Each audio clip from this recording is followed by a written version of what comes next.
If that person wasn't meant to be in your life and months have gone by and they haven't reached out to you, they don't care about you. Like, let them be and live happily and joyfully in your own spiritual, beautiful existence. Hi everyone, and welcome back to my channel. It's your girl Gigi. I want to say thank you so much to the new people who have subscribed to me. Hello and welcome. I appreciate that you're joining.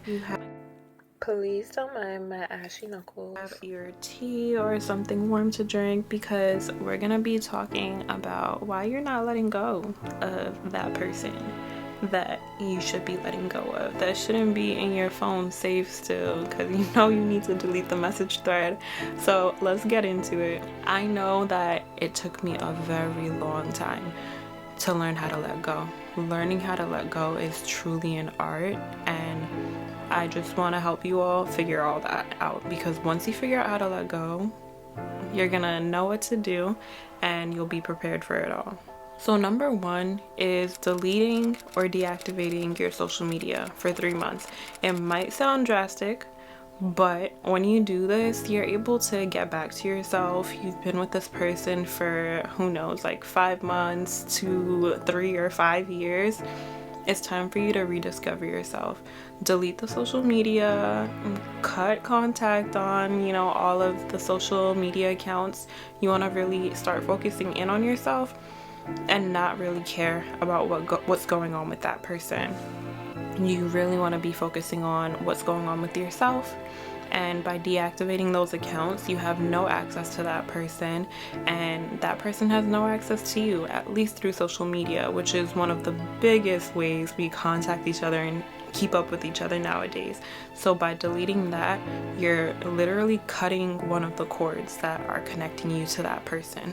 And along with social media, you want to make sure that you delete that person's number, that you delete the whole message thread. Don't go back looking at the cute texts you used to share with each other or the pictures you used to send throughout the day.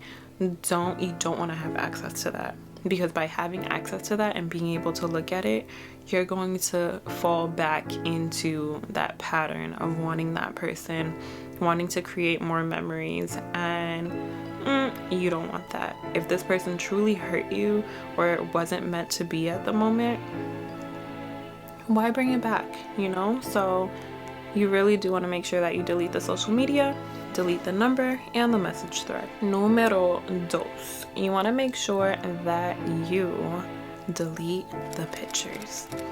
Delete all the pictures that you have of them, and if you can't bring yourself to deleting them, at least move them to your hidden album or put them somewhere where you won't see them if they're physical pictures. You don't want to be able to see those pictures, because again, your mind is going to trigger you to be thinking about those positive memories and wanting to recreate them. And in order to recreate them, you'll need to be in contact with that person, need to be involved with that person. So you don't want to trick your mind and psychologically hurt yourself into wanting that person again. You really do want to cut all of the sentimental things that you have that are associated with them and take them out of your life, or at least out of sight, so that you're not thinking of that person as much. Let's take a tea break. If you're enjoying this video, go ahead and hit that like button for me. So number 3, you want to make sure that you're involving yourself in something fun, recreational, that can take your mind off of that person, because let's face it, you're going to be thinking about this person probably 24/7 if you don't have anything really taking up your time for most of the day, or even after work. If you work 9 to 5 and then you come home, on that ride home, you're probably thinking about that person. You probably get home and there's something else that reminds you of them. Let's say you're about to have some hot chocolate and you two used to have hot chocolate together, or you go and watch your favorite Netflix show but you used to watch that Netflix show together. You really do want to make sure that you have a hobby that is not connected to them, at least for this moment, at least for this period in time, that you can rely on. So for me, it would be painting or reading a book. I can just really escape this world and not think about anything or anyone when I'm doing those two things. So you want to understand and know what can give you that escape, a healthy escape, because we all know that there are certain things that give us an escape, but it might not be too good for us. You don't want an unhealthy escape. So figure out a healthy activity that you could do in order to not think about this person after work, before work, and just really focus on yourself. Number 4, and these are really in no particular order. Of course, you can do them in different order. This number 4, you probably do it first. You want to have a friend to talk to about this.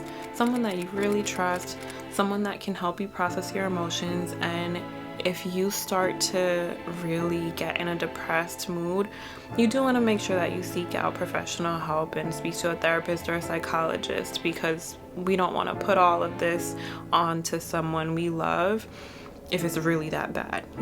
Make sure that you do have someone to talk to. Even if you do get a therapist, you still want a friend to be able to talk to about what's going on in your mind, and just know that you're really loved. By being connected to this friend and being able to talk to them, you'll be reminded that you are loved, that you're cared for, someone has a holding space for you, and that's so important when someone literally just ripped your heart out your chest and left you. Or maybe you left them, but that's still hard. So you do want to make sure that you have someone to talk to. Number 5 is continuing to take care of your soul, maybe in a deeper way than you were before, because your soul was so connected to this person. You probably really thought you were going to be with them forever, and your soul had so many ties to them, so many cords connected to them. And now this person is walking away. This person has walked away, and you're being stretched and pulled, but cut those cords. I want you to cut those cords and imagine yourself being separated from this person. You have these strong, energetic bonds to this person, but you don't want that moving forward. You want to be able to walk away free of any connection to this person. And so you want to make sure that you're taking care of your soul, whatever that looks like for you. Going to church every Sunday, attending Bible study, talking to your pastor. Maybe soulful for you or spiritual for you is meditating. Maybe it's reading books on self-care. Maybe it's watching videos like this. Just make sure that you're taking care of your soul, because it's going through a lot right now.